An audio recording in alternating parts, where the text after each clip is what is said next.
네, 안녕하십니까. 반갑습니다. 박청훈 목사입니다. 네, 추석 명절들 잘 보내셨죠? 네, 사경회 때문에 한 달 못 보고 오랜만에 이렇게 뵙는 것 같은데 아침 저녁으로 이제 싸늘한 바람이 불고 이제 정말 본격적인 가을이 시작된 것 같습니다. 인사말이 한 장 있는데 한 장 넘기고 오늘은 바로 본론으로 들어가면 좋겠습니다. 저랑 말씀을 나눌 때는 저보다 이제 성경책을 위주로 보시면 좀 도움이 많이 될 것 같습니다. 네, 설교 때마다 제가 본문을 위에서부터 이렇게 한 절씩 읽어가면서 말씀을 나누었는데 오늘은 13장 34절, 35절 마지막 절부터 읽고 시작하도록 하겠습니다. 오늘 본문 34절, 35절 다 같이 함께 읽도록 하겠습니다. 네, 시작.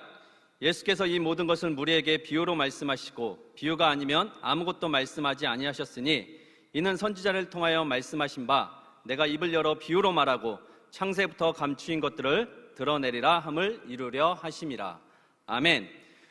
여러분, 성경에서 예수님의 비유가 몇 가지가 된다고 하던가요? 네, 비유라고 말씀하신 것만 쳐야 한다, 아니면 유추해서까지 해서 상당히 많이 있다 등등 다양합니다. 제가 복음서를 처음부터 쭉 읽어가면서 한번 세볼까 하다가 시간도 없고 성경에서는 숫자보다 예수님께서 말씀하신 의도, 의미가 더 중요하다고 생각하는 사람이라 예수님께서 오늘 34절에 개인적인 1:1 만남을 제외하고는 무리가 있을 때는 비유로만 말씀하시고 비유가 아니면 일체 말씀하지 않으셨다고 넓은 의미로 해석하고 있습니다. 그리고 35절에 그 이유는 창세부터 처음부터 숨겨져 있던 것을 드러내기 위해서라고 말씀하십니다. 그만큼 굉장히 중요한 무슨 보물찾기 같은 것입니다. 오늘 마태복음 13장에 예수님께서 4가지 땅에 떨어진 씨 비유를 말씀하시면서 마지막에 뭐라고 말씀하시냐면 귀 있는 자는 들으라 하시니라 이렇게 말씀하십니다. 귀 있는 자는 들으라 하시니라. 여기서 귀 없으신 분 안 계시죠? 네, 여기서 귀는 이 귀를 말하는 것이 아니라 깨달음, 감춰져 있는 것들을 찾는 거, 해석하는 것들을 말하는 거겠죠. 그리고 제자들이 예수님께 묻습니다. 단도직입적으로 말씀하시지 왜 굳이 비유로 말씀하십니까? 그랬더니 예수님께서 뭐라고 말씀하시냐면 천국의 비밀에 대해서 말씀하십니다. 이 천국 비밀이 허락된 사람이 있고 허락되지 않은 사람이 있다고 말씀하십니다. 저는 이번에 설교를 준비하기 전까지 이 말씀을 어떻게 해석했냐면 제자와 제자가 아닌 사람들, 또 교인과 교인이 아닌 사람들, 좀 고상한 말로 성도와 성도가 아닌 사람들 이렇게 나누어서 생각을 했습니다. 한마디로 우리에겐 허락이 되었고 여기 있는 사람들에겐 허락이 되었고 교회 밖에 있는 사람들에겐 허락되지 않았다고 생각하고 저희가 잘 듣고 잘 해석해서 밖에 있는 모르는 사람들에게 잘 전달하고 가르쳐야 한다고 생각했습니다. 근데 말씀은 남들에게 이렇게 말하기 전에 자신에게 먼저 적용해야 되니까 저는 천국의 비밀을 안다고 생각했을까요? 모른다고 생각했을까요? 당연히 아는 사람이라고 생각했습니다. 네, 아무리 제 과거가 엉망진창이고 저희 집안이 대대손손 우상 숭배하는 집안이라고 해도 나름 회심하고 이 자리까지 이렇게 힘들게 왔는데 제가 어설퍼서 그렇지 그래도 나름 하나님 말씀 잘 묵상하고 하나님 앞에 쓴다고 노력하며 이 자리까지 왔는데 저에게 천국의 비밀이 허락된 사람 아닐까요? 그래도 제자라고 이곳에 서 있는데 근데 이게 교회 다닌 사람과 교회 다니지 않는 사람을 말하는 게 아니더라고요. 이사야 예언이 오늘날 이렇게 이루어졌답니다. 네, 마태복음 13장 14절 15절까지를 한번 제가 읽겠습니다. 이사야 예언이 그들에게 이루어졌으니 일렀으되 너희가 듣기는 들어도 깨닫지 못할 것이요 보기는 보아도 알지 못하리라. 이 백성들이 마음이 완악하여져서 그 귀는 듣기에 둔하고 눈은 감았으니 이는 눈으로 보고 귀로 듣고 마음으로 깨달아 돌이켜 내게 고침을 받을까 두려워함이라 하였느니라. 저 말씀 좀 잠깐 띄워놔 주시겠습니까? 저 말씀 14절 15절 뒤에 제가 단어를 하나 붙였는데 문장을 하나 붙였는데 그래서 내가 비유로 말한다 이렇게 붙였습니다. 너희가 듣기는 들어도 깨닫지 못할 것이요 보기는 보아도 알지 못하리라. 그래서 내가 비유로 말한다. 눈으로 보고 귀로 듣고 마음으로 깨달아 돌이켜 내게 고침을 받을까 두려워함이라 하였느니라. 그래서 내가 비유로 말한다 이렇게 말씀하시는 것 같습니다. 제가 지금 사랑부에서 이사야 시리즈를 가지고 말씀을 전하고 있는데, 이사야는 구약의 복음서이고 선지서이고 또 예언서 중에 예언서라고 할 만큼 그 예언이 그대로 이루어졌습니다. 저 말씀을 잘 생각해 보십시오. 저 말씀은 교회 다니는 사람들에게 하는 말인지 아니면 불신자들에게 하는 말인지 여러분들이 그 말씀을 잘 보시면 좋겠습니다. 사실 여러분, 세상 사람들은 잘 듣지 않습니다. 잘 보지 않습니다. 미안하고 죄송한 얘기지만 여기 모여있는 우리들 별로 관심 없습니다. 저 말씀은 보고 듣고 한 사람들에게 하는 말씀입니다. 신앙을 전혀 모르는 사람들이 아니라고요. 저일 수도 있고 여러분일 수도 있고 우리일 수도 있는 거예요. 예수님의 말씀을 보고 듣고 하지만 깨닫고 고침을 받을까 두려워하는, 피하는 사람들입니다. 뭐가 두려울까요? 간단합니다. 네, 막연하고 멀리 있는 천국이 두려운 것입니다. 아이러니하죠? 왜 천국을 두려워할까요? 네, 천국은 자기 부인과 죽음을 통과해야만 들어갈 수 있는 곳이기 때문에 그렇습니다. 여러분, 천국을 들어가면 좋은 곳이지 들어가기 전까지는 감수해야 될 영역들이 상당히 많습니다. 당장 이 땅에서 육신의 옷을 입고 사는데 천국을 생각하면 감당하고 희생해야 될 여러분들의 삶의 영역들이 많이 있습니다. 그래서 불편해서 그런지도 모르겠습니다. 성경을 흔히들 역설적 진리라고 합니다. 희생과 권리 포기 같은 진리 앞에 한없이 작아지는 우리의 모습들이 있습니다. 그래서 예수님께서 말씀하시는 거예요. 그게 한마디로 말하면 옛날 표현대로 예수님 믿으면 천당, 예수님 안 믿으면 불신, 지옥 같은 건데, 그렇게 말하면 불편하고 아무도 안 믿으니까 비유로 돌려서 말씀하신다는 것을 깨달았습니다. 그러시면서 뭐라고 말씀하시냐면 믿고 따르는 자는 복이 있도다, 복되도다 라고 말씀하십니다. 여러분은 천국의 비밀을 아십니까? 혹시 여러분들에게는 그 비밀을 아는 것이 허락되셨습니까? 비유 시리즈 오늘은 겨자씨 한 알과 누룩에 관한 비유이고, 설교 제목은 보이지 않는 것들에 대한 해석입니다. 여기 숨겨져 있는 비밀과 진리를 발견하는 시간들이 될 수 있기를 주님의 이름으로 축원합니다. 여러분들에게 오늘도 질문을 한 가지 던지고 말씀을 나누었으면 좋겠는데, 대답은 자기 자신에게 하면 됩니다. 설교 중간에 하셔도 되고 설교를 끝나고 제가 한 질문을 여러분 자신에게 한번 해보십시오. 여러분들은 왜 신앙생활을 하십니까? 예수님을 믿으십니까? 믿으시니까 당연히 이 자리에 나와 계시겠죠. 그럼 왜 예수님을 믿으십니까? 여기에 가장 세련되고 고상한 답이 무엇일까요? 이 질문의 대답은 저마다 다를 것으로 예상이 됩니다. 저마다 예수님을 따르는 목적들이 있다고 생각합니다. 괜찮습니다. 목적이 이끄는 삶이니까 맹목적으로 덮어놓고 믿고 따라가는 것보다 훨씬 좋습니다. 근데 저에게 그 질문을 하신다면 저는 명확하고 분명하게 대답할 것이 있습니다. 저는 천국 가려고 예수 믿습니다. 천국 가는 다른 길이 있다면 저는 이 자리에 나와 있지도 않을 것이고 교회 다니지도 않을 것입니다. 그러나 이 길밖에 없다고 해서 이 자리에 있고 이 길을 따라가고 있습니다.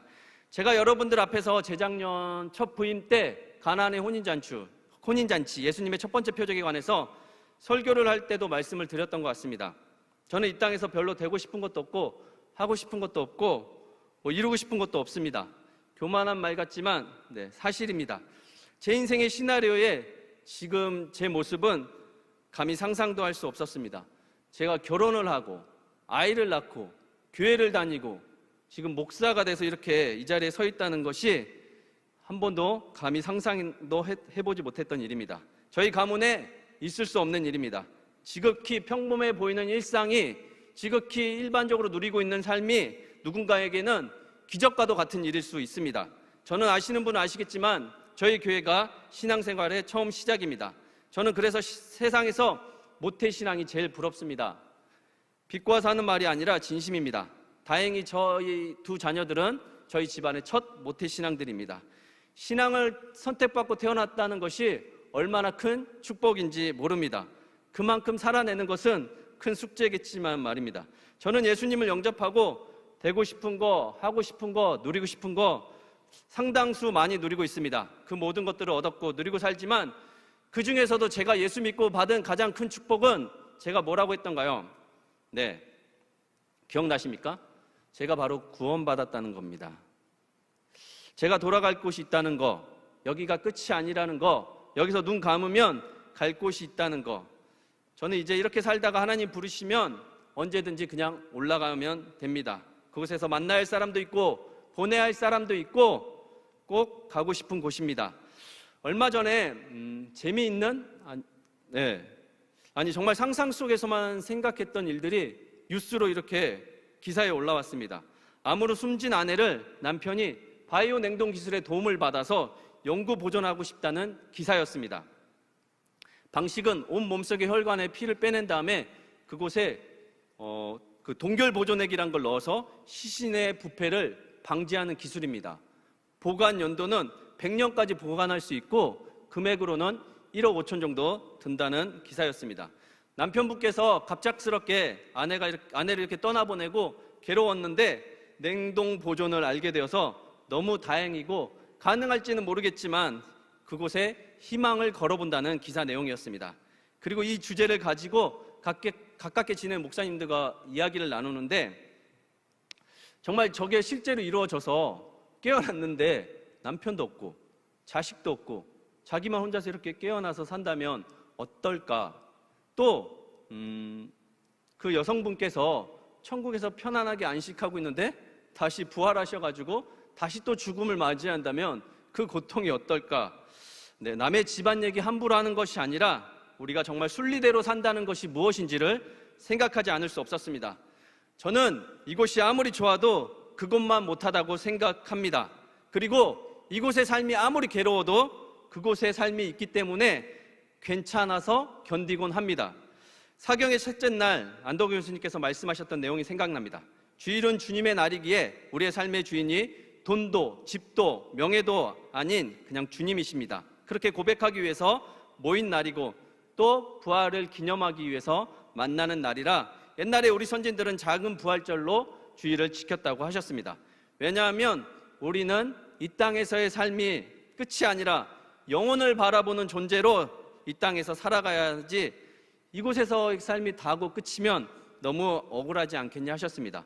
사도 바울도 세상에서 가장 불쌍한 사람이 어떤 사람인지 고린도전서 15장 19절에서 이렇게 고백했습니다.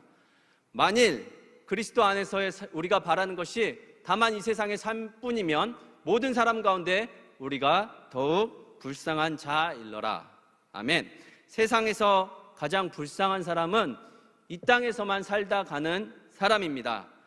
천국을 모르는 사람, 여러분들에게 천국은 어떤 의미인지 한 사람 한 사람씩 이렇게 이야기를 나누고 싶습니다. 제가 예수님을 영접하기 전 제 인생에 평생 잊을 수 없는 두 가지 인생의 마지막 죽음을 보여준 사람이 있었습니다. 저는 어떤 부흥회보다 어떤 성령 집회보다 어떤 대단한 은사 집회보다 저를 숙연하게 만들고 제 삶을 돌아보게 하는 사건이 있는데 그것은 누군가의 죽음입니다. 그것이 가까운 사람일수록 그 여운은 더 말할 수도 없겠죠. 가족이면 어쩌면 평생 가지고 살아야 합니다. 시간 관계상 두 분 다 말할 수는 없고 그 중에 한 사람의 이야기를 좀 하고 싶은데요. 그의 직업은 예쁘고 아름다운 배우였습니다. 한참 이름을 알려가며 꽃을 피워야 할 때 갑작스럽게 암이 찾아왔습니다. 젊고 쌩쌩한 만큼 암의 진행 속도도 되게 빠르게 찾아왔습니다. 급기야 암센터 1인실 특실에 입원해서 입원을 하고 이제 통증 치료를 받고 있었습니다. 저는 그때 한참 검게 울그락불그락 살도 많이 찌고 그럴 때였는데 그는 항상 제가 올 때면 곱게 화장도 하고 이렇게 단장해서 저를 맞아주었습니다. 저에게뿐만 아니라 이렇게 사람들이 찾아오면 아파서 누워있다가도 번뜩 일어나서 이렇게 단장한 모습으로 사람들을 맞아주었습니다. 사람들에게 아픈 모습 보여주고 싶지 않아서 그랬던 거겠죠. 얼굴을 보러 갈 때마다 물어봤습니다. 괜찮냐? 안 아프냐? 억울하지도 않냐?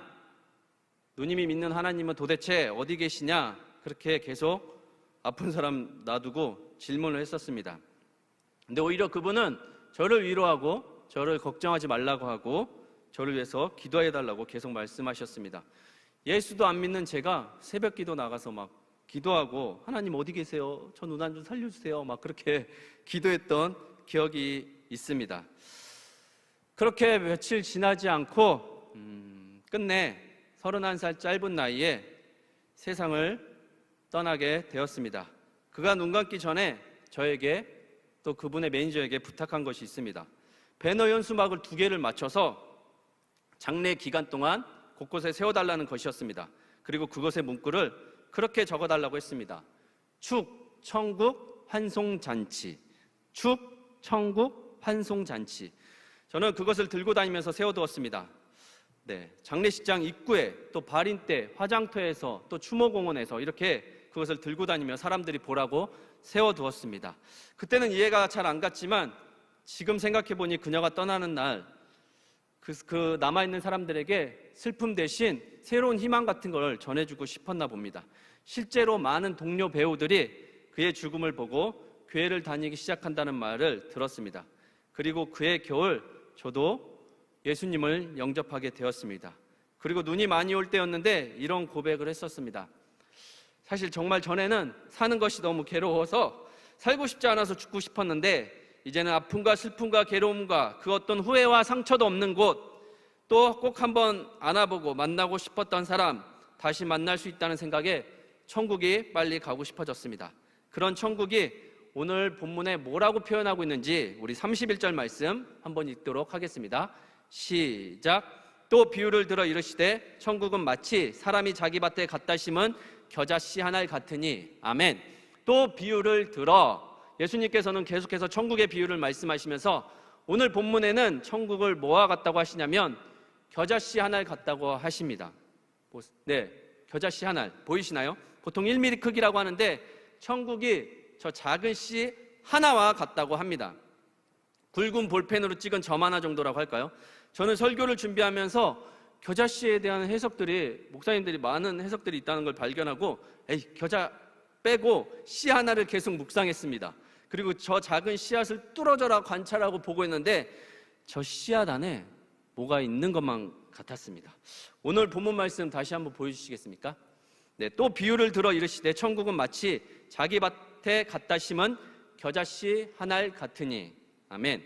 한 농부가 자기 밭에 잘 보이지도 않는 겨자씨 하나를, 씨앗 하나를 심습니다. 오늘을 보니까 저 씨앗이 소유격이더라고요. 스스로 우연히 떨어진 게 아니라 자기 밭에 자기 씨앗을 자기 스스로 심은 거예요. 의도가 있겠죠. 농부 인생의 절반 이상은 뭔지 여러분들 잘 아시죠? 기다리는 거예요. 씨앗을 심고 다 자랄 때까지, 식물이 다 자랄 때까지 기다리는 것입니다. 네, 우리 학교 다닐 때 배웠죠. 식물이 자라려면 조건이 3가지가 있잖아요. 물과 토양과 태양, 물, 땅, 빛. 네. 인간이 할 수 있는 일은 없고 인간이 할 수 있는 일과 할 수 없는 영역들이 나누어져 있습니다. 저희는 심고 물 주고 적당한 태양을 쏘게까지는 할 수 있을 것 같아요. 근데 자라게 하는 건 할 수 없습니다. 자라게 하는 건 그냥 기다려야 해요. 언제까지? 다 자랄 때까지 기다리기만 해야 합니다. 이것이 천국과 겨자씨와 같은 거예요. 마태복음 11장 12절에 천국은 세례 요한 때부터 지금까지 침노를 하는 것이고 그 천국은 침노를 하는 사람의 것이라고 나옵니다. 저는 여기서 침노가 씨를 뿌리고 기다리는 거라고 생각합니다. 적극적으로 씨가 자라기 위하여 물을 주고 토양을 가꾸고 햇빛을 기다리며 자라기를 기다리는 것입니다. 저는 하나님 나라가 물 깃는 일부터 시작된다고 믿습니다. 신분 여하를 막론하고 세리든 창기든 어떤 신분이든 이방이든 죄인이든 하더라도 천국을 사모하며 하루하루 열심히 땀 흘리며 성실하게 사는, 그렇게 물 깃는 사람이 천국을 소유할 수 있다고 믿습니다. 누가복음 9장 23절에 예수님께서도 그렇게 말씀하셨습니다. 누구든지 아무든지 상관없으니까 나를 따라오려면 자기만 부인하면 된다고. 다른 사람과 비교하고 다른 곳에 시선을 둘 곳 없습니다. 내 자리에서 내 토양에 작은 씨앗 하나 심고 기다립시다. 자기 야만 가지고 새치기 하지 말고 편법 쓰지 말고 사람들 괴롭히지 말고 농부의 마음처럼 차분하게 기다립시다. 그것이 어떻게 자라는지 두고 봅시다. 혹시라도 우리 때 아니더라도, 우리가 다 자라는 걸 보지 못하더라도 다음 사람이 누군가는 그 혜택을 누리고 산다면 상관없습니다. 우리 오늘 본문 32절 말씀 함께 읽겠습니다. 시작. 이는 모든 씨보다 작은 것이로되 자란 후에는 풀보다 커서 나무가 되매 공중의 새들이 와서 그 가지에 깃들이느니라. 네, 아멘. 겨자씨에 대한 일반적으로 해석으로는 작은 겨자씨가 은밀하게 자라 처음에는 보이지도 않지만 크게 자라서 나무와 숲을 이루는 것처럼 하나님께서 보잘것없는 우리들을 위해서 우리를 택하셔서 많은 열매를 맺어서 또 많은 사람들을 먹이신다는 그런 해석들이 보편적으로 많습니다. 저는 그러나 제 머릿속에서 계속 맴돌고 생각나는 단어가 있었습니다. 바로 깃들다 였습니다. 한번 사진 한번 보여주시겠습니까? 네, 잘 안 보이시나 모르겠는데 감정, 생각, 노력 등이 아늑하게 어리거나 서리다. 네, 깃들다란 뜻이 감정, 생각, 노력 등이 아늑하게 어리거나 서리다. 그것이 깃들다입니다. 어리거나 서리다? 네, 뜻이 너무 더 어렵고 궁금해서 일산에 있는 한 고등학교에서 국어 선생님으로 재직 중이신 저희 처형에게 카톡을 보냈습니다.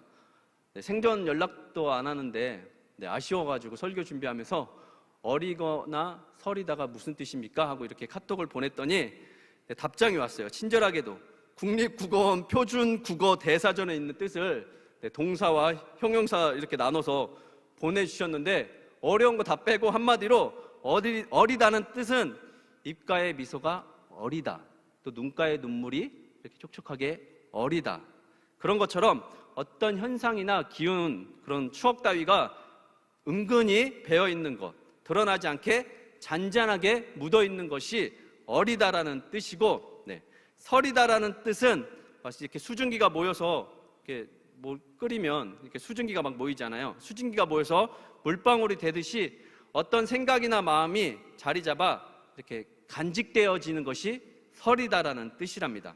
한마디로 은근하게 배어 있고 묻어나고 간직되어서 기속되는 어리고 서리고 한 모든 통합적인 단어가 표현이 바로 깃들다입니다. 여러분 이제부터 좀 생각해 보십시오. 농부가 왜 자기 밭에 작은 씨앗을 심고 세워라 내워라 깃들기까지 물을 깃고 고생하며 살았을까요? 어떤 주석에서는 겨자나무라고도 하고 또 어떤 주석에서는 겨자풀이라고도 하고 또 어떤 주석에는 겨자나물이라고도 하더라고요. 근데 하여튼 간에 별로 쓸만해 보이지는 않습니다. 타산이 안 맞아요. 이왕 키울 거면 돈 되는 거, 열매를 주렁주렁 맺어서 많은 사람들에게 먹일 걸 심고 이 사람도 먹이고 저 사람도 먹이는 그런 것들을 심어야지 나중에 큰 이익이 되는 거야, 그렇게 말해야 되지 않겠어요? 지금은 작고 초라하고 별 볼 일 없어도 나중에 이렇게 커지고 확장되어져. 그러니 너희들도 현실을 보지 말고 나중에 이렇게 된다는 것을 기억하고 있지 마. 그게 더 설득력 있지 않겠어요? 근데 왜 겨자씨도 여러 알도 아니고 딱 한 알이에요. 실패하면 어떡해요? 땅에 떨어지거나 말라 비틀어지거나 없어지면 어떡합니까? 근데 왜 한 알일까? 제가 주석을 찾아봤는데 어디에도 이런 내용은 없지만, 단정 지을 수는 없지만 그게 저에게 주신 마음이라고 생각하고 한번 나눠보도록 하겠습니다. 간단했습니다. 이 당시 새들이 깃들기 가장 안성맞춤이 겨자씨 나무가 아닐까 생각하게 되었습니다. 한마디로 농부는 수확을 목적으로 겨자씨를 심은 것이 아니라 새들을 깃들게 하기 위해서 겨자씨를 심었단 말입니다. 그렇게 해석할 수 있는 이유는 어렵지 않았습니다. 간단했습니다. 예수님께서 우리의 한 알의 밀알이 되어주셨기 때문에 그렇다고 생각이 들었습니다. 그리고 나서 새벽에 원어 사전을 한번 찾아보았습니다. 근데 아니나 다를까 깃들다는 표현이 카타스케노인데 이 뜻이 어디서 유래되었냐면 천막, 장막을 뜻하는 스케노마에서 유래되었다는 것을 찾았습니다. 여러분 뭔가 감이 안 오세요? 천막과 장막은 어디를 뜻하고 무엇을 뜻하는 것입니까? 여러분 광야를 한번 생각해 보세요. 광야에서 천막, 장막은 어떤 의미입니까? 멀리서도 칠흑 같은 어둠 가운데 멀리서도 천막이 보이고 장막이 보이면 그것은 어떤 곳이에요? 하나님을 예배하는 곳, 하나님의 사람들이 모여있는 곳, 하나님의 임재가 가득한 곳, 바로 천국 같은 곳입니다. 공중의 새들에게 장막은 어디겠어요? 가장 어리고 서리기 깃들기 좋은 천국 같은 곳이 어디겠어요? 새들에게 이것은 실제입니다. 관념이나 상상이나 이상 따위가 아니에요. 종처 없이 떠돌아다니는 새가 누구겠어요?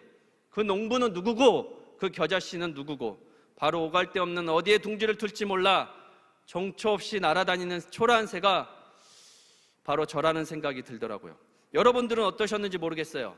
날아다니면서 깃들기 좋은 곳이, 안전한 곳이 항상 그렇게 둥지를 트고 자리 잡을 만한 따뜻한 곳이 항상 준비되어 있었나요? 저는 없었습니다. 근데 설교를 준비하는데 일단 제가 은혜가 돼야 되잖아요. 그래야 말할 수 있으니까. 사실 저는 설교를 준비하면서 상당히 많은 은혜들을 받습니다. 이렇게 전달하는 통로가 받은 만큼 잘 전달이 안 돼서 죄송할 따름이지, 하나님께서 그 밤 저에게 주신 마음은 나 같은 사람을 위해서도 보이지 않는 작은 점자 같은 씨앗을 하나 심어 자라기까지 기다려주셨구나 하는 생각이 들었습니다. 당신을 위한 건 하나도 없어요. 오로지 나를 위해서, 나만 생각해서 겨자씨 한 알도 준비해 주셨구나 하는 생각에 정말 많은 은혜가 쏟아졌습니다. 밖에 비가 오고 있었는데 저는 씨앗을 산 일도 심은 일도 물 한 번 준 적도 없는데 하나님께서는 저를 위해 그 작은 씨앗을 하나 심어놓고 제가 깃들 수 있도록 준비하고 기다리셨다는 생각에 그날 새벽에 제가 어딘가 이렇게 깃들어져 있다는 느낌을 많이 받았습니다.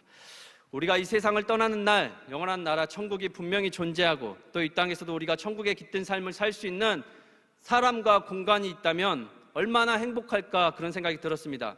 저는 그런 의미에서 여러분들의 교회가, 여러분들이 만나는 사람들, 여러분들의 공동체, 이왕이면 여러분들의 가정이 그런 겨자씨 나무와 같은 잠잠히 깃들 수 있는 천국 같은 공간이 되었으면 좋겠다는 생각이 절로 들었습니다. 그랬으면 정말 좋겠지만 아직 그러지 못한다면 그럴 수 있는 사람과 공간을 만들면 좋겠다는 생각이 들었습니다. 그래서 이 땅에서도 잠깐 쉴 수 있는 천국 같은 쉼이 여러분들에게 삶에 꼭 있었으면 좋겠습니다. 이 겨자씨는 여러분들을 위해서 하나님께서 심어주신 겁니다. 그것은 당신의 하나밖에 없는 아들 예수 그리스도예요. 그리고 이 또 천국을 비유한 것이 있는데 우리 33절 한번 읽겠습니다. 시작. 또 비유로 말씀하시되 천국은 마치 여자가 가루 서말 속에 갖다 넣어 전부 부풀게 한 누룩과 같으니라. 아멘. 천국이 지금 누룩과 같다고 표현하고 있습니다. 누룩의 특징도 간단하게 여러분들에게 설명 안 하셔도 다 알 것 같아요. 숙성시키고 이렇게 부풀게 하는 역할을 합니다. 천국도 그렇게 확장성이 있다는 것을 말하는 거겠죠. 근데 저는 여기서도 누룩보다는 여자와 가루 서말에 대해 이렇게 계속 마음이 가고 묵상이 되었습니다. 사랑하는 여러분, 여러분들은 성경에서 여자 하면 어떤 마음, 어떤 생각이 드십니까? 여자가 나오면 어떤 마음이 드세요? 어떤 이미지가 가장 먼저 떠오르십니까? 저는 왠지 약하고 천대받고 힘의 지배 속에 종속된 그냥 존재로 떠올랐습니다. 독립된 존재가 아닙니다. 이 당시에도 여자라는 존재는 수에 포함되지 않을 만큼 인격적인 존재라기보다 침묵 속에서 그냥 일만 하는 종속적인 그런 여종의 개념이 강했습니다. 심지어는 남자를 유혹해서 이렇게 걸러 넘어지게 하는, 유혹에 빠뜨려서 이렇게 죄에 빠지게 하는 불결하고 하찮은 존재로 여겨졌습니다. 그런 여인에게 가루 서말이 있습니다. 1에바 23리터 정도라고 합니다. 그런 여인에게 그 누룩을 이용하여 무언가를 이렇게 혼자서 만들어내고 감당할 만한 하루의 양, 그 좋은 양이라고 생각됩니다. 그러니까 예수님께서는 남들은 쳐다도 보지도 않고 없인 여기는 그 여자 가루 서말을 가지고도 이 비유를 통해서 하나님 나라를 확장시켜 가시는구나 라는 생각에 정말 매력적이고 정말 대단하다는 생각이 들었습니다. 저는 서울에서 태어나고 서울에서 자랐지만 1년에 2번은 전남 보성군 벌교업에 꼭 가야만 했습니다. 왜냐하면 조상신을 모시고 살았기 때문에 1년에 2번 추석과 구정에는 반드시 시골에 내려가서 제사를 지내야만 했습니다. 저희야 자식들이야 그냥 따라다니기만 하면 됐으니까 상관없는데 저희 어머니는 남편을 잘 만나셔서 그 모진 시집살이와 고생들을 감당하셔야 했습니다. 6년 전 방치해서 폐허가 된, 지금은 확 밀어버렸습니다. 방치해서 폐허가 6년 전 저희 할머니 집입니다. 저희 아버지 고향이기도 하죠. 앞마당에는 뭐 소, 돼지도, 닭도 키우고 보이진 않지만 옆에 사랑방도 있고 저희 문이 열려 있는 곳이 제사 지내는 장소입니다. 떡국도 15개인가 이렇게 해서 숟가락 다 이렇게 꽂아놓고 절하는 곳, 차례 지내는 곳이고, 문이 닫혀 있는 방이 할아버지가 일찍 돌아가셔서 저희 집안이 남자들이 명이 짧다고 그러시더라고요. 할아버지가 돌아가셔서 할머니 혼자 쉬시던 방인데, 저 방에 명절 때마다 뭐가 있었냐면 큰 항아리 독이 있었습니다. 큰 항아리 독이 있었는데 그곳에 뭐가 있었냐면 할머니께서 명절 때마다 이제 막걸리를 이렇게 담으셨어요. 막걸리를 담으셨는데 누구 먹으라고 담으셨겠어요? 이제 멀리서 오는 이제 손님들, 자식들 먹으라고 담가 놓으셨겠죠. 그럼 방의 냄새가 이렇게 시큼한 냄새가 진동을 했는데 그 냄새가 할머니께서 누룩 냄새라고 했던 기억이 있습니다. 근데 하루는 이제 할머니께서 이렇게 뚜껑을 열어서 바가지를 이렇게 저으시면서 이렇게 하시길래 호기심에 저도 뚜껑을 열어서 이게 바가지로 젓다가 그냥 뚜껑을 닫아야 되는데 한번 이렇게 먹어봤어요. 한번 마셔봤는데 약간 떫고 시큼하고 맛은 되게 없었는데 희한한 것을 제가 발견했어요. 이렇게 바가지로 한 잔을 다 마시고 났는데 좀 시간이 지나니까 기분이 쫙 가라앉는 것이 기분이 나쁘지 않더라고요. 그때 알았습니다. 왜 어른들이 술을 드시는지. 기분이 나쁘지 않고 쫙 가라앉는 것이 있더라고요. 근데 그 술을 먹은 사람들이 이제 명절 때 사람들이 모이니까 갑자기 변하기 시작합니다. 얌전하고 점잖았던 사람들이 그 독에 들어있는 술을 마시기 시작하면서 술 주정들을 하시는 거예요. 그래서 그 모든 뒤치다꺼리를 누가 했겠습니까? 어머니가 했죠. 어머니가 집안 얘기 하기 싫은데 고모가 6분, 며느리는 하나, 6시누이를 왜 근데 고모들은 명절 때 자기 집 안 가고 여기 와 있는지. 아무튼 그래서 그 모진 시집살이를 감당하는 모습이 어린 나이에 너무 싫었습니다. 근데 제가 제 자신이 분노가 했던 것은 고모들이 용돈을 잘 주셨어요. 부자 막 이렇게. 그래서 그 돈 받고 그냥 그런가 보다 했던 철부지 어렸을 때 생각들이 나서 막 화가 났습니다. 근데 사춘기 때는 그러지 않았어요. 어머니가 너무 힘들게 당하시니까 하루는 제가 술독을 확 깨버릴까, 아니면 술에 뭐라도 이렇게 물이라도 집어넣고 뭐 약이라도 탈까, 그런 생각들을 함부로 했던 것 같습니다. 어린 나이에 용기가 없으니까 그 술을 최대한 없애야겠다 생각하고 사춘기 때 많이 마셨습니다. 많이 마시고, 제가 마시면 또 어린 나이에 얼마나 마시겠어요. 마시다 못해 이제 바가지를 몰래 이렇게 밤에 이렇게, 이거 아무도 모르는 얘기인데 이렇게 버렸어요. 집 주변에 제가 이렇게 술을 따라, 이렇게 술은 금방 뭐 이렇게 떨어졌겠지만 술 떨어진다고 술 안 드셨겠어요? 사다 마시고 그랬겠죠. 그때 이런 생각이 들었습니다. 일찍이 누룩이 사람을 취하게 만드는 안 좋은 것이라고 생각했습니다. 또 성경에 누룩에 대한 부정적인 구절이 몇 가지 있는데 예수님께서 말씀하신 것과 사도 바울이 말한 겁니다. 마태복음 16장 11절, 어찌 내 말한 것이 떡의 관함이 아닌 줄을 깨닫지 못하느냐, 오직 바리새인과 사두개인들의 누룩을 주의하라 하시니. 또 갈라디아서 5장 9절, 적은 누룩이 온 덩이에 퍼지느니라. 아멘. 떡이 문제가 아니라 바리새인과 사두개인의 교훈을, 그들의 말발을 조심하라는 것이죠. 잘못된 교훈이나 가르침이 이렇게 누룩처럼 퍼지지 않게 교회나 사람들에게 퍼질 수 있으니까 조심하라는 경고의 메시지입니다. 하루는 밤새 술상과 술주정을 받아내시고 다음날 어머니께서 그 막걸리에 있는 한 사발을 밀가루 섞어서 떡을 만드시는데, 여러분들 혹시 술빵 아시나요? 막걸리로 만든 작은 구멍들이 뻥뻥 뚫린 술빵, 술떡. 그때 누룩이 쌀을 만나면 막걸리가 되고 밀가루를 만나면 저렇게 빵이 되는구나 생각했었습니다. 지금 와서 생각해보니 누룩이 문제가 아니라 언제나 문제는 사람이었던 것 같습니다. 그러면서 말씀을 묵상하면서 전에는 누룩이 크고 팽창하는 역할을 했다고 그렇게만 생각하고 초점을 두었는데 발효되어 변한다는 것에 초점을 두었습니다. 그리고 원어 성경을 찾아보니까 그렇게 해석하고 있더라고요. 누룩이 어디에 들어가고 누구를 만나느냐에 따라서 술이 되기도 하고 따뜻한 음식, 간식이 될 수 있다는 생각을 하게 되었습니다.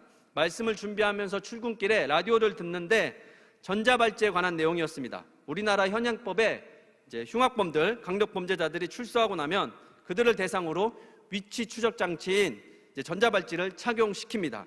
해마다 보호관찰 전자발찌를 착용하는 대상자들은 늘어나는데 이제 범죄자들은 늘어나고 그것을 관리 감독하는 사람들은 한계가 있고 매년 그것을 끊고 재범이 발생하는 일들은 늘어나서 무용론 이야기까지 나오고 있습니다. 근데 마지막 멘트가 저에게 빵 때리는 충격으로 저에게 좀 다가왔습니다. 뭐 그렇게 어려운 얘기도 아니고 뭐 예상했던 얘기긴 한데 그 얘기를 실질적으로 이렇게 라디오 방송에서 전파를 타고 흘러간다고 생각하니까 너무 허무하고 화가 났습니다. 앵커가 이렇게 질문했습니다. 여자 앵커였는데 도대체 교도소에서 10년을 넘게 있고 나와서 전자발찌도 찾는데 재범 발생을 억제할 만한 어떤 방법도 없는 겁니까? 이렇게 질문하니까 그 패널이자 변호사, 개건 MC로 나온 분이 그 질문을 받자마자 뭐라고 말씀하시냐면 없다. 그런 거 없다. 절대로 없다. 그렇게 말하는 거예요. 그게 있었다면 세계 각국에서 선진국들이 먼저 이제 사용했을 거라고 재범을 막을 시스템이나 방법은 절대로 없다고 너무나 단호하게 분명하게 그런 건 없다고 하시는데 저에게 그 말이 어떻게 들렸냐면 인간은 절대로 교화가 안 된다. 교정 생활의 어떤 시스템과 형벌로도 안 된다. 심지어 종교도 안 된다. 그분이 교도소에서 목사님들도 만나고 출소하고 나서 목사님들이 소개시켜준 뭐 직장도 가고 세상의 빛과 소금이 되겠다고 주워들은 얘기는 있어서 그렇게 고백했다고 합니다. 여러분, 제가 놀라운 사실 하나 알려드릴까요? 교도소의 수용자들의 10년 전 통계조사이긴 한데 법무부 80%가 종교가 있습니다. 교도소 안에서도 예배, 미사, 이렇게 법회가 이루어집니다. 사랑하는 여러분, 질문 하나 하고 싶은데 종교가 사람을 바꿀 수 있습니까? 위기의 순간에 신앙과 인간의 갈등에서 신앙은 너무 무기력하고 인간의 자아는 종교의 힘까지 덧입고 더 악랄해지진 않습니까? 술도 빵도 누룩의 힘을 빌리긴 했지만 진짜 누룩은 발효되는 정도가 아니라 존재 자체를 바꿔야 진짜 효능이 있는 겁니다. 저는 사람이 교화는 더디고 불가능할지는 모르지만 존재가 바뀌는 건 충분히 가능하다고 믿습니다. 천국 역시 교화되고 갱생되어져서 가는 곳이 아니라 정말 존재 자체가 바뀌고 우리가 상상할 수 없는 존재로 그곳에서 상상하지도 못한 세계에서 벌거벗고 살아갈 것입니다. 그러나 그런 세계가 존재한다는 것을 비유가 아니고서는 설명할 길이 없습니다. 천국은 고사하고 코로나 이후의 한국교회 위기는 뭐 위기다 뭐 오늘날만 얘기했나요? 옛날부터 얘기했죠. 잘 아시겠죠? 저는 교회의 뭐 숫자적인 위기를 위기라고 말하고 싶지 않습니다. 영혼 구원의 관점에서 말하고 싶습니다. 근데 사람들이 교회를 손가락질을 하고 등지는 차원을 넘어 이제 아예 관심이 없습니다. 교회뿐만 아니라 종교에 대한 관심이 사람들이 없어요. 그래서 오늘날 시대를 탈종교화 시대라고 3대 종교가 말하고 있습니다. 우리 한국교회, 이제 한국갤럽에서 조사한 한국인의 종교 현황 조사표입니다. 저 표를 한번 잘 보십시오. 제가 설명해 보겠습니다. 왼쪽 그림이 종교 여부 퍼센티지인데 개신교, 천주교, 불교 3대 종교를 합친 겁니다. 20대에는 22%, 60대 이상은 59%. 그러니까 연배가 높을수록 종교를 가신 분들이 많고 연령대가 낮을수록 종교를 가진 사람들이 별로 없습니다. 심지어는 그러니까 22% 안에 개신교는 10%도 안 될 수도 있겠죠. 네. 근데 심지어는 75%가 한 번도 종교를 가져본 적이 없다고 합니다. 황금 같은 휴일에 교회까지 나가서 사회와 개인에 아무 영향도 미치지 않는다고 생각하고 시간과 물질을 투자하는 것을 꺼려하는 거겠죠. 그리고 종교가 없는 사람들에게 호감 종교를 물어보니 저렇게 나왔습니다.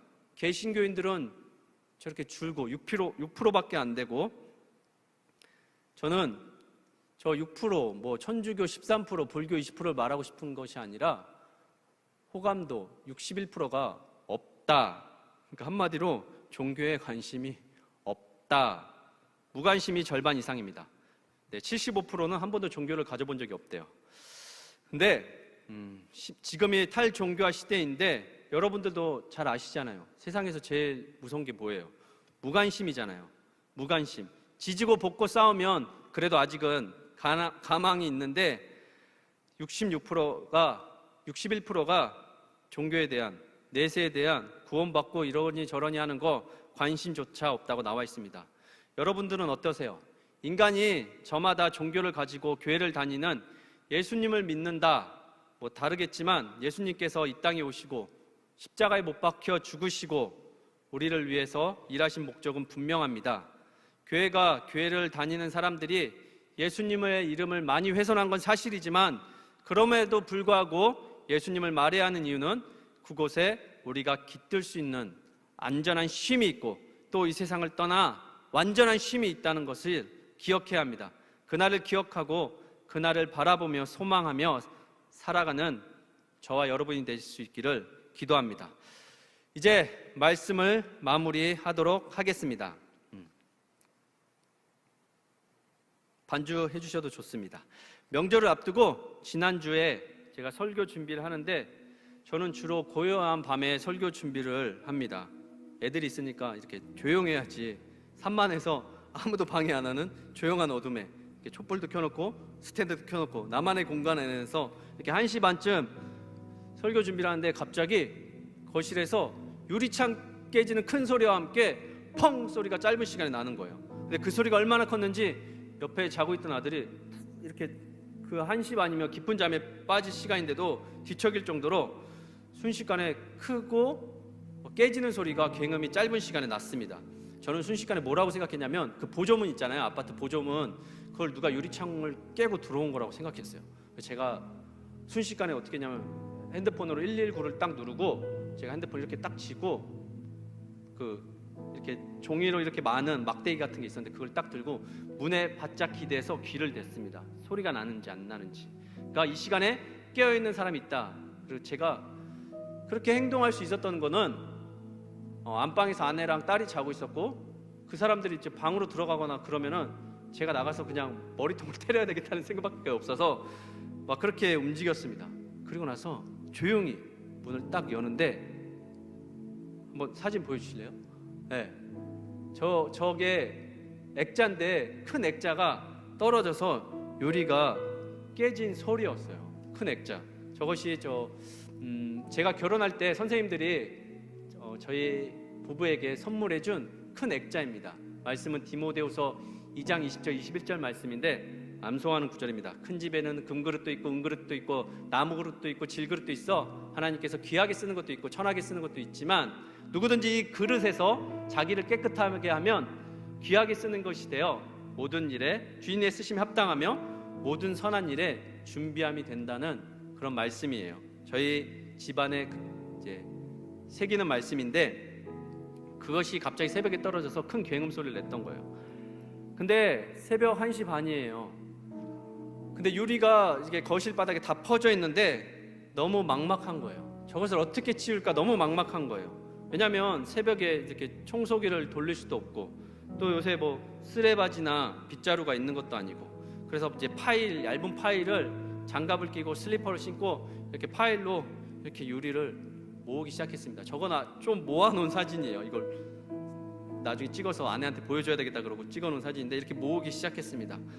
근데 1시간 반쯤 지났을까요? 새벽 3시가 이제 돼가는데 확신이 없는 거예요. 무슨 확신이 없냐면 10번을 닦고 모으고 막 이렇게 장갑 끼고 이렇게 했는데 혹시라도 작은 유리라도 하나 있으면 내일 아침에 아이들이 밟으면 피나잖아요. 또 지금 이 순간 이 사태는 아무도 모르고 있는 거잖아요. 저만 알고 있는 거잖아요. 제가 말끔하게 치우면 아무도 모르고 끝나는 일이에요. 근데 확신이 생기지 않아서 장갑을 벗었어요. 장갑을 벗고 무릎을 꿇고 계속 이러고 다녔습니다. 근데 막 순간순간 막 떨렸죠. 막 이렇게 박히면 어떡하나. 근데 막 이렇게 밟히는 이렇게 걸리적거리는 게 있으면 그걸 또 담고 하면서 그렇게 30분을 이렇게 손바닥으로 이렇게 이러고 다녔습니다. 제가 왜 그랬겠습니까? 제가 왜 그랬겠어요? 뭐 설명할 거 있어요? 내 아내, 내 아들, 내 딸 다음날 일어나서 다칠까 봐, 작은 유리라도 밟아서 피 볼까 봐 제가 그냥 이렇게 그 새벽에 이렇게 한 거죠. 그리고 나서 다시 다 치웠다고 생각하고 이제 말씀을 준비하려고 왔는데 이제 뭐 설교 준비는 되지 않고 그런 생각이 들더라고요. 하나님께서 상당히 많은 시간에, 내가 모르는 시간에 하나님께서 이러고 다니신다는 생각이 들더라고요. 내가 알든 모르든 내가 잠자는 동안, 내가 깨어있지 않은 시간에 하나님께서는 모든 위험들을 제거하시고 나보다 먼저 내 길을 가셔서 이렇게 쓸고 닦고 계신다는 생각에 너무 큰 은혜가 되었습니다. 저만 그러겠습니까, 여러분? 하나님께서도 여러분들의 삶을 여러분들이 알든 모르든 그렇게 오로지 여러분들 자신들을 위해서 하나님께서 그렇게 치우고 계신다는 것을 알게 되었습니다. 치우기까지 하셨습니까? 피 흘리시고 십자가에 못 박혀 죽으셨습니다.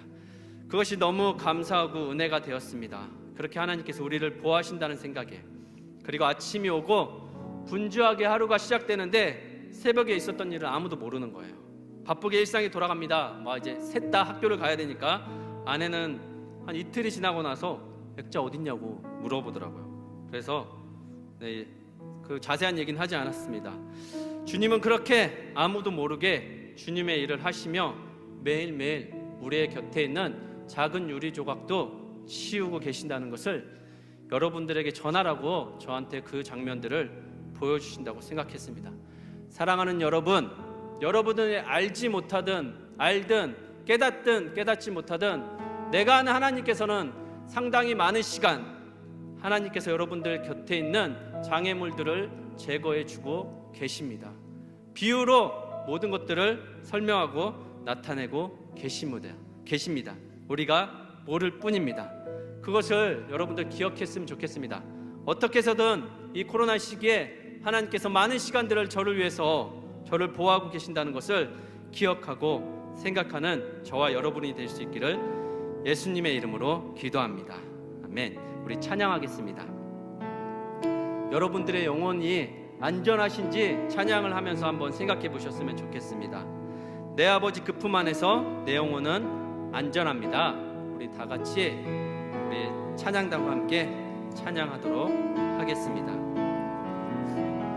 내 아버지 그 품 안에서 내 영혼은 안전합니다. 주 손길로 내 삶을 안으시니 그 평강이 나를 덮습니다. 내 아버지 그 품 안에서 한 번 더 하겠습니다. 내 아버지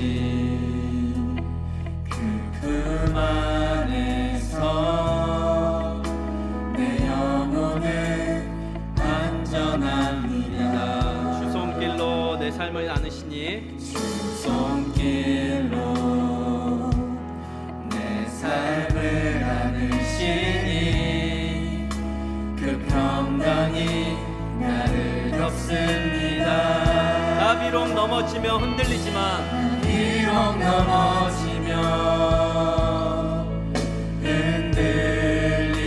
흔들리지만 주의 안에 거하며 나를 붙드시니 내 생각을 주께로 돌리고 내 생각을 주께로 돌리고 주시는 평강에 옷을 입습니다. 주 약속 안에서 내 영혼 평안해 내 뜻보다 크신 주님에게 나 신뢰해 주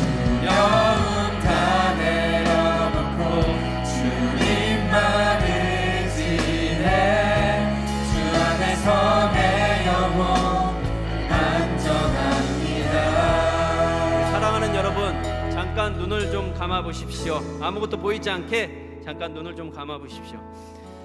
같이 기도했으면 좋겠습니다. 요새 교회에서 누가 천국과 지옥을 말하겠습니까? 예수 천당 불신 지옥 이런 말 하면 전도도 잘 안 되죠. 그러나 저는 여러분들은 어떤지 모르겠지만 저는 천국과 지옥의 경계선에서 예수님을 영접했습니다. 여러분들의 인생에서 신앙의 성숙도가 삶을 지탱할 수는 있겠지만 마지막 순간에 겨자씨 하나 같이 누룩같이 보이진 않지만 분명히 해석되어지는 복음의 이 작은 씨앗이 여러분의 영혼을 책임집니다. 제가 뭘 해석하라고 제목을 이렇게 지은 것이 아니라, 성경을 해석하자는 것이 아니라 여러분들의 인생에 해석되지 않는 사건들을 한번 해석해 보자는 거예요. 함치 앞도 보이지 않는 인생 가운데 하나님께서 어떻게 내 인생을 개입하시고 간섭하시고 일하고 계신지, 내가 알지 못하는 여러 가지 일들 하나님께서 어쩌면 비유로 설명하시고 계속 보여주고 계신지도 모릅니다. 하나님, 제 인생 가운데 이해되지 않는 일들, 제 인생 가운데 해석되어지지 않는 일들 조금이라도 보여야지 내 삶을 기획하고 해결해 나갈 텐데, 하나님, 당장 내년에 무엇을 해야 될지, 내년에 누굴 만나야 될지, 어떤 일을 기획하고 해야 될지 저는 한치 앞도 모르겠습니다. 주님, 그러나 제가 믿는 것은 하나님께서 이 모든 과정 가운데 함께 하심을 믿습니다. 하나님, 그리고 먼저 주님께서 그 길을 가시고 나를 예비하시고 기다리시는 것을 믿습니다. 하나님, 제가 그렇게 주님을 신뢰하고 살겠습니다. 주님, 보이지 않고 들리지 않아서 하나님을 따라가기 힘든 세상 가운데 있지만, 내가 세상에 일어나는 사건 사고보다 내가 보이진 않지만 분명히 존재하시는 하나님과 천국을 사모하며 내가 이거 모든 것들을 견디며 이겨내고 싶습니다. 그렇게 고백하면서 우리 다 같이 한 목소리로 하나님 앞에 기도하도록 하겠습니다. 기도하겠습니다. 살아계신 아버지 하나님, 내 삶 가운데 일어나는 모든 일들 가운데 하나님, 내가 해석해야 되는 것들과 해석되어지지 않는 일들이 많이 있는 줄 믿습니다. 하나님, 그것들을 주님께 맡기고 주님께 모든 것들을 위탁하면서 내 삶을 한 걸음 한 걸음 걸어나가기 원합니다. 하나님, 겨자씨 나무가 자라고 누룩이 확장되어 퍼져나가는 것처럼 내 삶의 모든 문제들도 하나님 밝히 드러내시고 나타내 주시고 하나님의 뜻을 알고 하나님의 뜻을 경험하며 살아갈 수 있도록 주님 인도하여 주시옵소서. 주님, 그렇게 일하여 주시옵소서. 주님, 이렇게 그렇게 일하여 주시옵소서. 주님, 일하여 주시옵소서. 주님, 이루시옵소서. 주님, 일하여 주시옵소서.